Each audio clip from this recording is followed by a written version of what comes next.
Let's talk about how does healing our karma, especially a transgenerational karma, not only affects generations that are going to be coming next after us, but also generations before us.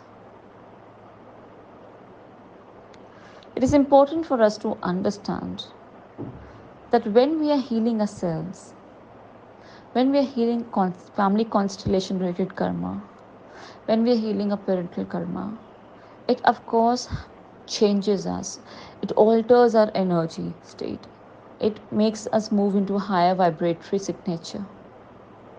It opens up our awareness to a newer version of ourselves, to an enhanced truth of our own existence. And when we become elevated, the subsequent generations, the souls of the subsequent generations, will also have to be of a higher vibratory energy in order to work with the law of attraction so that they can become a part of our lineage. It is only then they'll be able to align with our ancestry, because we are going to be in the vibratory match. There's going to be something that they would have to learn from our ancestry that would support as a basis with the higher vibrations that they'll be moving towards us as a part of our progeny. Now let's talk about how does the previous generations also get affected, especially in terms of transgenerational karma, where there are oaths and vows taken and they are repeating generations after generations. It is rightly said that, of course, your ancestors will not be alive in the current, in that particular state when they had taken that particular vow or an oath, or have attracted a particular curse in the current moment to witness the impact of the change that you will be doing while doing karmic clearing on your own self, while healing your own existence in the current life. But many of these souls will be reincarnating again and again, again and again, because they have to witness the impact of the action that they have taken so many lifetimes back. So, a particular ancestor who may be your great grandfather, perhaps could be a sibling, perhaps now could be a parent or a child. Because they also, if they have cursed somebody, they also have to witness the impact of the curse, or they would be playing the role of the opposite side. This is one way to understand it. Sometimes, because of an extreme trauma in a current given situation that may have occurred several lifetimes back, our souls fragment. This generally happens in terms of extreme traumatic situations like a murder, a sudden death, a rape case, brutal deaths, and so on and so forth. A part of our soul separates from the whole. That is what is we call as soul fragmentation.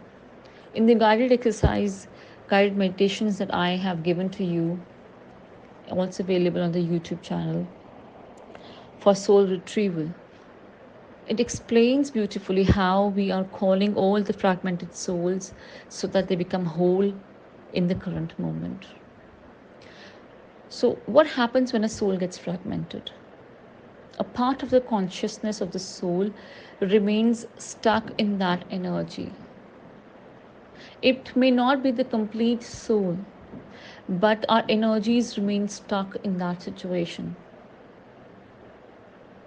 Sometimes that energy takes place or it remains in a particular house. Sometimes it gets stuck to a particular cloth, an item, or jewelry piece. Sometimes a piece of chair that the person used to be sitting on.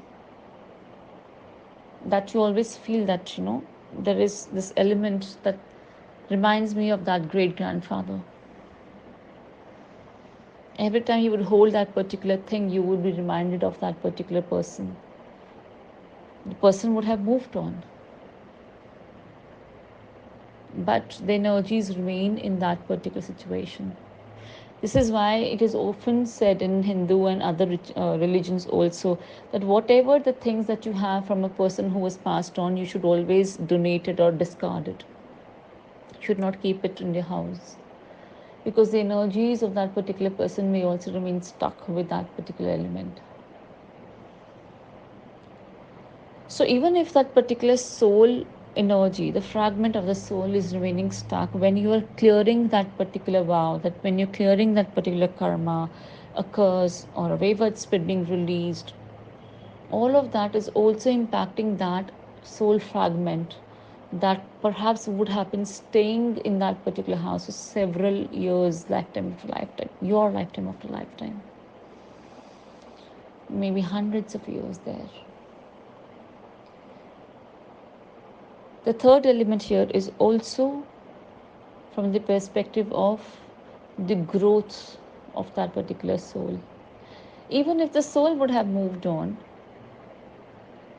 once you're able to release the energies by healing your own karma in the current moment, especially the ancestral karma, you're also releasing that soul fragment. In that case, where will that soul fragment go?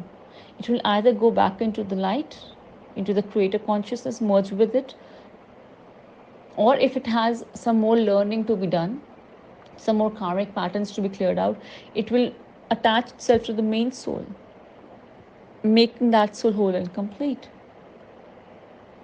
So this is how you will be helping not only the subsequent generations that are yet to come, but also the generations before you, several generations before you.